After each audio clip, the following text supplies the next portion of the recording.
And I think it was just at that point and that time that where you seen riots in LA and they were burning in Detroit, and people was just saying things got to change. A change got to occur, and if they don't, it won't be a good scene.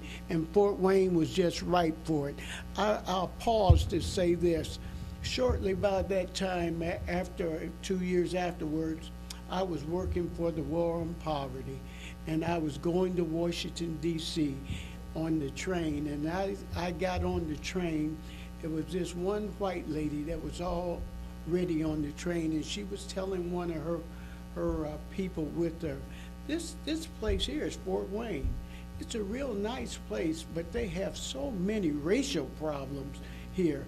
And I felt kind of bad about that because they were talking about my hometown, but they were talking in a perspective that it was the blacks that was responsible for this, and not, they never saw themselves as keeping minorities down and putting them in their place. But we should have been very fortunate that we were having an opportunity to live in this so-called great America.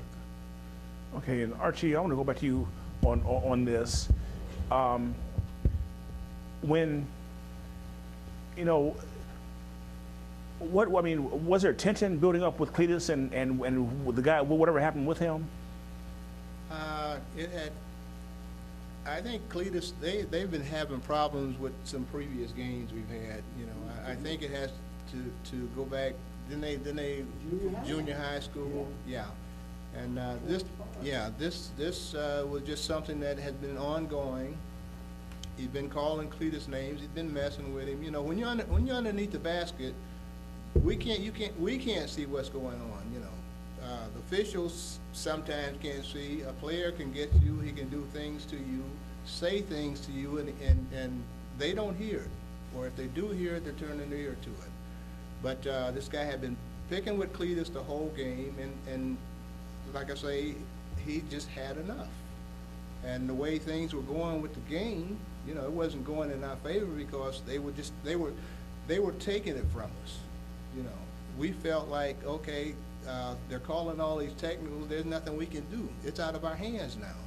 And with like I say, with this guy, the things he was doing to Cletus, he had enough. You know, it's just, that's it. I can't take anymore. And Velvet, you know, when things turn into a fight, how did you react to that in the stands? Well, I didn't get involved in that. I soon got to my car, and my girlfriend and we left. But I could see things thrown at cars, you know, all out, clear out to the lot, and we came across where Scott's is now at. But meeting these people afterwards, and some of them had cooled down a day or so later, but I didn't stay. I got out of there, so wouldn't get involved in any, you know. Your brother was not only an outstanding athlete, he was a big, outstanding athlete. And back in the day, if you were a tall, big brute, you were supposed to be dumb and stupid. And that was the opposite of your brother. Your brother was very articulate. He was an outstanding student, and he could express himself very well. And that back in the day, white folk did not like black folks who could speak and defend themselves verbally, and Cletus could do that. And so there was a built-in animosity from the time of junior high on up to high school, even after he went into politics and other things or so forth. But that was the whole thing in a nutshell.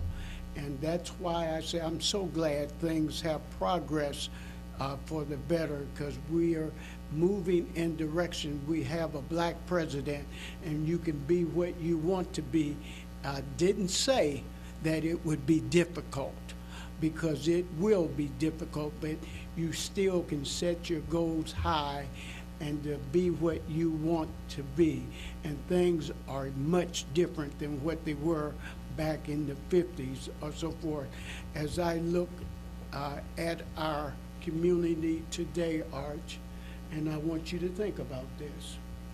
Most of the black businesses or black business men and women, I didn't say all, but most, are people that originated somewhere other than Fort Wayne, because they were from Atlanta, where they saw blacks doing things, or they came up from Alabama and they had black businesses and they came to Fort Wayne in black business.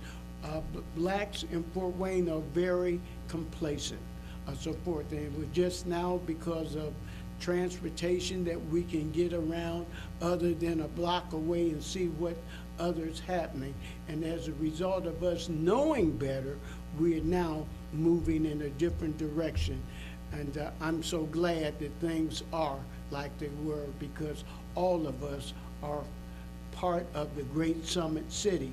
And when each one of us can be the best that we can be, it makes our Summit City that much grander. And Archie, let me ask you, you know, as we're winding down here, as you look back over these 50 years, what were the key lessons that not only you learned, but that you can instill in other people that are in school today?